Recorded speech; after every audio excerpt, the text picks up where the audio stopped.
Madaling kiligin, madaling sumaya. Madaling ma-in love.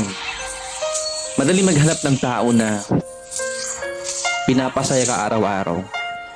Madaling maghanap ng tao na kapag gusto mo ng kausap, nandyan siya. Pero what if dumating na kayo sa time na nakakalabuan na? Yung mga problema nagsisititingan na. Yung mga tukso nandyan na. At unti-unti nang nakakalabuan ng relasyon yung dalawa. Mag-i-stay ka pa rin ba? Kapag ba dumating sa point na sobrang dami nyo nang hinaharap na problema, andyan ka pa rin ba sa kanya? Ilalaban mo ba siya hanggang patayan? Mag-i-stick ba kayo sa relationship nyo? Tuto pa rin nyo ba lahat ng mga pangako nyo? Bihira lang talaga makahanap ng taong seryoso. Madaling maghanap, pero mahirap talaga kapag mag-i-stay ka.